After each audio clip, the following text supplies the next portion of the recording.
Hi friends, welcome back to channel. நான் உங்கள் ஜஸ்வின், இது உங்கள் JRU. ஒரு சூற காத்து காத்து காத்து என்ன பார்த்து சூற காத்து காத்து. ஸோ நம்ம ரீசெண்டாக சொல்லியிருந்தோம் விடாமுயற்சி வந்து பப்ளிக் ரிவ்யூ போட்டிருந்தோம். ஸோ அதுக்கப்புறம் வர மூவி ரிவ்யூஸ் வந்து நம்ம ஃபேஸ் ரிவீல் பண்ணி மூவி ரிவ்யூ கொடுக்கலாம் அப்படின்னு சொல்லியிருந்தோம். ஸோ ஆனால் இன்றைக்கி கொஞ்சம் ரிவ்யூ வந்து பார்த்தீங்கன்னா இன்றைக்கி ரிலீஸ் ஆன 3 படங்களை பற்றியும் கிடையாது அப்படின்னு தான் சொல்லுவேன். ஆமாங்க, இது வந்து ரிவ்யூ அப்படின்ற மாதிரியும் கிடையாது. February 14th அன்னைக்கு ரிலீஸ் ஆன ஒரு படம். பட் ஆனால் அது மேக்ஸிமம் நம்பர் ஆஃப் பீப்புளால் எதிர்க்கப்பட்டனால அந்த படம் வந்து இப்போது தேட்டரில் ஓடலை. மேக்ஸிமம் நான் சர்ச் பண்ணி பார்த்த வரைக்கும் எந்த தேட்டர்லையும் ஓடாத மாதிரி தான் எனக்கு வந்து ரிசல்ட் வந்துச்சு. ஸோ அப்படி ஒரு படம், ஆனால் இன்டர்நேஷ்னல் ஃபிலிம் ஃபெஸ்டிவலில் ஸ்க்ரீன் பண்ணி எல்லார் மனசுலையும் ஒரு இடத்த பிடிச்ச ஒரு படம் அப்படின்னு தான் சொல்லணும். ஆமாங்க, நம்ம தமிழில் இருந்து போன ஒரு படம் தான். இன்டர்நேஷ்னல் ஃபிலிம் ஃபெஸ்டிவலில் நவம்பர் 2023 அந்த படம் வந்து ஏகப்பட்ட பேருக்கு பிடிச்சி போய் நிறைய அவார்ட்ஸும் வாங்குச்சு. பட் ஆனால் இப்போது தேட்டர் ரிலீஸ் ஆனப்போ சுத்தமாக அதுக்கு வரவேற்பே கிடைக்கல. இப்படி ஒரு படம், அப்படி என்ன படத்தை பற்றி தான் சொல்ல போகிற அப்படின்னு நீங்கள் எல்லாருமே கேட்கலாம். ஆமாங்க, காதல் என்பது பொது உடைமை அப்படின்ற ஒரு படம் தான். நம்ம ஜெயபிரகாஷ் அப்படின்ற ஒரு டேரக்டரால் வந்த படம். அவருடைய படங்கள் எல்லாமே பார்த்தீங்கனாலே கொஞ்சம் டிஃப்ரெண்டான ஒரு கதைகளத்தோடு தான் அவர் வந்து படம் எடுத்திருப்பார். ஸோ இதுக்கு முன்னாடி தலைக்குத்தல் அப்படின்ற ஒரு படம் வந்துச்சு, அந்த படம் பார்த்துருக்கலாம். லென்ஸ் அப்படின்ற ஒரு படம் வந்திருக்கு. ஸோ இந்த மாதிரி படங்கள் எல்லாமே ஒரு டிஃப்ரெண்டான ஒரு ஸ்டோரி லைனோட டிஃப்ரெண்டான ஒரு கதைகளத்தோடு தான் அவர் வந்து படம் எடுப்பார். மேக்ஸிமம் டைட்டிலுக்கு ஏற்ற மாதிரி படமும் ஃபுல் அண்ட் ஃபுல் லவ் தான்.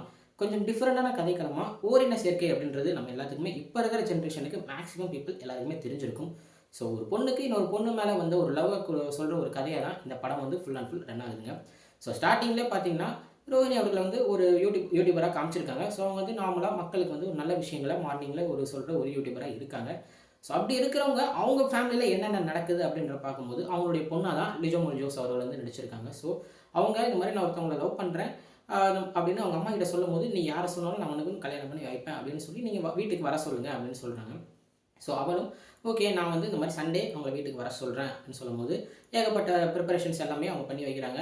அதே நேரத்தில் நம்ம ரோஹிணி அவர்களுடைய ஹஸ்பண்டாக நம்ம வினித் அவர்கள் நடிச்சிருக்காரு. ஸோ இவங்க 2 பேருக்கும் எது ஒரு பிரச்சனை இல்லை, டைவர்ஸ் ஆகிடுது. ஸோ அவர் இப்போ தனியாக இருக்காரு.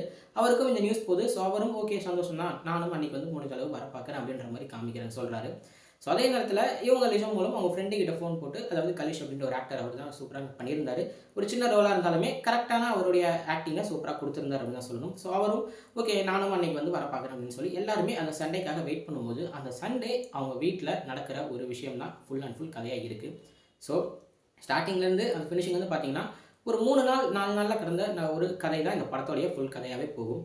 ஸோ படம் வந்து ஓகே ஃபுல் அண்ட் ஃபுல் ஒரு மியூசிக்கோட நம்ம சூப்பராக நம்ம கண்ணன் நாராயணன் அப்படின்ற மியூசிக் டைரக்டர், அவருடைய மியூசிக்கை ஃபுல் அண்ட் ஃபுல் பேக்ரவுண்ட் ஃபுல்லாகவே அந்த மெலோடியான ஒரு மியூசிக் போயிட்டே இருக்கும் அப்படின்னு தான் சொல்லணும். ஒரு சீனுக்கும் அதுக்கேற்ற மாதிரி மியூசிக்கை கொடுத்துருப்பாரு. நம்ம ரோஹிணி அவருடைய ஆக்டிங் பற்றி சொல்லணும்னா, ஒரு சீனியர் ஆக்டராக எவ்வளோக்கு எவ்வளோ சூப்பராக ஒரு படத்தை எங்கேஜிங்காக கொண்டு போக முடியுமோ அவங்க ஆக்டிங் மூலிமா கொண்டு போயிருந்தாங்க இந்த படத்தில். ஸோ அவங்களுடைய ஆக்டிங் வந்து பார்த்திங்கன்னா ஃபுல் அண்ட் ஃபுல் அவங்க தான் மேக்ஸிமம் படத்தில் இருக்காங்க. நம்ம அவங்களுடைய ஆக்டிங் தான் நான் தனியாக தெரிய அளவுக்கு சூப்பராக பண்ணியிருக்காங்க.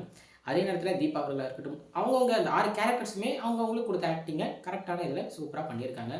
ஸோ படம் நம்ம இதில் தேட்டர்ஸில் அவ்வளோவா பார்க்கலனாலுமே இதுக்கப்புறம் அது ஏதாச்சும் ஓடிடியில் ரிலீஸ் ஆச்சுனாலும் அப்போ பார்த்து நம்ம படம் வந்து இப்படி இருக்குது, சூப்பராக இருக்குது, நம்ம மிஸ் பண்ணிட்டோம் அப்படின்ற சொல்கிறதுல எதுவுமே இல்லை.